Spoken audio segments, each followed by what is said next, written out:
Reports tonight that prison managers are being told to pause the new early release scheme and the preparations for it, and real concern in parts of the prison estate that although prisons are operating collectively at a bit of spare capacity at the moment, maybe 3,000 places, you really do not want this system running hot. It only takes one riot outside prison for a lot of extra people to come in, or one riot in a prison for a wing to be closed, and things quickly to get to a full capacity place, and you don't want it there.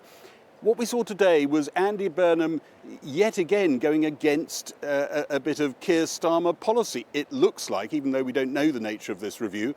And then on bus fares, we saw him actually reversing another piece of Keir Starmer policy, bringing the cap down from where Keir Starmer had put it, and consistently going against the style of Keir Starmer with this more conversational approach, but in the process discovering that when, as Prime Minister, you say, I'm looking at something, everyone thinks that must mean I'm doing something. How quickly did they get that one wrapped? Did well there, didn't they? Yeah. That's pretty good going. The plan was to talk about a £2 cap on bus fares. But Andy Burnham was asked about the early prisoner release scheme after the Daily Telegraph revealed that two of the killers of Police Constable Andrew Harper might benefit from the scheme. PC Harper died after being dragged more than a mile by their car after investigating a theft. Andy Burnham said he was now reviewing the entire early release scheme. I feel for the family it's an appalling crime that was committed. I've spoken to the new Justice Secretary. We will review the policy together and make further statements in due course. Labour committed to an early prisoner release scheme the moment it came to office, saying overcrowded prisons necessitated the move. In recent weeks, thousands of victims and survivors of crime have been receiving letters telling them those convicted of crimes against them are to be released early. But if the government tries to keep some guilty of specific offences like rape or manslaughter in prison beyond their expected early release date, the Prime Minister could find prisons are very quickly full to bursting all over again. I assume that what he would be looking at is particular cohorts, but we shouldn't kid ourselves here. First of all, for the very serious offences, they're not in this regime anyway. If you've got a life sentence or an extended determinate sentence, you're not in this regime where you're released at 50%. But if you start broadening it further, we're not talking about a few dozen people. We are likely to be talking about thousands of people who will fall into some of these other categories. I get people laughing for going on about buses all the time. On a visit to Bath, Andy Burnham's main focus was promoting a new £2 bus fare cap for England. Do we pay or are we okay?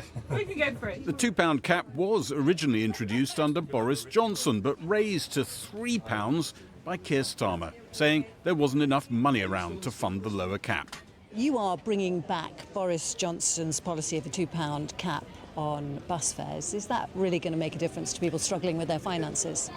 It was actually my policy originally as Mayor of Greater Manchester, but I worked with Boris to take it national, and it was hugely popular because it's simple, but it saves people money every day. The giveaway is mostly funded by a raid on the aid budget. I think you're all in line for a pay rise after today. Andy Burnham was asked about another giveaway he recently mentioned, raising the tax-free allowance.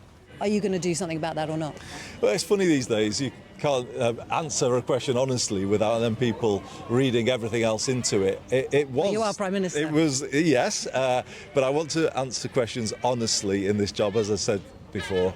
I think that's all about trust in politics and doing politics differently, and I'm determined to keep working in that way. It was raised a lot, but I then went on to say, but we'll have to look at it at the budget alongside everything else. So no commitment, no unfunded promise. He was complaining today, Andy Burnham, that when he talks about a tax, everyone seems to pay too much attention. As a former Treasury Minister, any advice? When you're Prime Minister and everyone is hanging on every word you say, if you say, well, I'm thinking about this, people are going to assume you're going to do something about it. And if you're not going to do something about it, don't say it. Bite your tongue. Bite your tongue, yes. Are you still in school this week? Wish I could have 6 weeks. Andy Burnham's very different style of communicating has already triggered quite a few clarifications from his team as he completes only his second full day in the job. Gary Gibbon reporting there. Well, this programme has been covering victims' concerns since last month when they started contacting us after receiving letters warning that their perpetrators could be released early. One of them is Carol Higgins, who was repeatedly raped by her father. She joins me now in the studio. Carol, thank you very much for coming back. It must be very hard for you to talk about this, but I think it's important that we hear what you've got to say. The Prime Minister today wanted to reassure people like you that there would be a review of who gets to be released. Do you feel reassured? The only way I will feel reassured is if the review says that it will not be releasing men who rape children. It's not acceptable. Which is what your father did. Yeah. Yeah, it's very dangerous. If a man can do such a thing to his daughter, I don't know how there's anyone more dangerous than that. Well, apart from murder, what is what is more do deprive us of somebody's life and soul destroying, and I will never get back them years what he's taken away from me. And the judge gave him 20 years because of the depravity of how he treated me and because of the damage he's done to me. And so for that to be taken away from me, and he will possibly only serve 7 years, it's hard to find the right words to describe. Are you terrified? My dad was never arrested. He was summoned to court. So he was never house searched, and he has still got his guns, he has still got the computer, he has still got his mobile phone, and he's still got the naked Polaroid pictures that he took of me and put in a metal tin box. He is going to come out to prison, from prison with all that. So the assessment which should be around us and our fears, needs to be round the victims' fears, if that's what they're going to do, if they're going to do the early release. And I guess the main thing you're feeling tonight is uncertainty, because you don't know whether he will be released early or not. It can't be. It cannot be released. And obviously, we don't know yet. And this early release scheme, has worked for lower criminals before, lower-level criminals, but for high-level criminals like him, it even shouldn't even be on the table for that to happen, because we know that prisoners come out and keep going back in more than half. Now, if that's low-level prisoners, which is still severe criminality, when it's somebody who is as dangerous as my dad, and they're going to risk him going out and re-perpetrating again and coming back in, then the repercussions of that are going to be more severe. And are you afraid that he might personally come after you? I am afraid he's going to come after me. He's already said he'll effing have me. That's what he said. It took me 35 years to get him in jail because... 35 years? Yeah, and he said, effing prove it. And now... In 2017, I had to do my victim's right to view to get him in prison. He came to a car boot sale. He got an harassment charge on me, told the police I were harassing him and accusing him of rape. And then he's come to the car boot sale in my next village, come up to my face and said, I'll effing have you, I'll effing have you. So, of course, and I know he's still got his guns. So what's your message to the Prime Minister tonight? I went to see his wife last year, and she admitted that the police had never took his guns and when I was in prison. What's your message to the Prime Minister tonight? If he's going to do this, he needs to seriously assess the people that he's letting out, and he should never let the serious criminals out like what my dad is. So he should serve his full 20 years? He should serve his full 20 years, absolutely.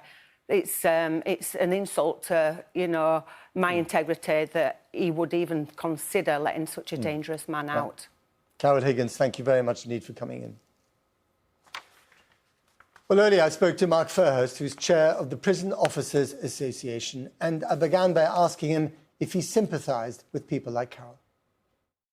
Yes, of course, and this is a prime example why the Prime Minister needs to review and ensure that there are exemptions to this early release scheme. And like previous early release schemes, we need exemptions for sexual offenders, violent offenders and those committed to serve a sentence for domestic abuse. A sense of justice needs to be served. But you still need those places, don't you? You need those spaces in the prisons.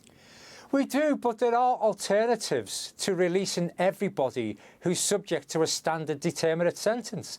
So, for example, if you look at the open estate, we have about 1,000 prisoners in the open estate who work in our communities, go home of a weekend, who are low risk. You could free them early, free them immediately, freeing up space. You could get rid of low-risk offenders who are serving sentences for relatively minor crimes, non-violent offenders. But to release 6,000 people between September and June and put this terror into the victims of crime, you know, the victims are being ignored here. They need to be listened to. I mean, the options that you've just outlined seem pretty straightforward and logical. Why weren't they entertained before? Well, that's a matter for the government to answer. But what they did do is early release schemes with exemptions, and that freed enough space up for us to satisfy the courts. We've got about 2,000 spaces free at the moment. And as I say, between September and June, under this scheme, we're going to free up another 6,000. Even if you put those exemptions in place, I'm positive we could create enough space to satisfy the courts. And unless, you know, space is created, how bad is it in the prison service right now? Well, listen, we've been overcrowded for the last 30 years and all of a sudden it's become an issue. But there are longer sentences, which means we need more prison space. But what we need to do long term is review sentencing policy. And the Prime Minister really needs to have a rethink about this. He's only been in office for, what, 3 days? I mean, it's very, very early for him to deal with this potential nightmare. Was he done a disservice by his predecessor, by the Justice Secretary, David Lammy, who's just been sacked? I think this is a product of the cuts we've faced over the last 14 years, and cuts have consequences, and unfortunately this is one of the consequences, not providing enough prison space. But that's no excuse for what's happening now.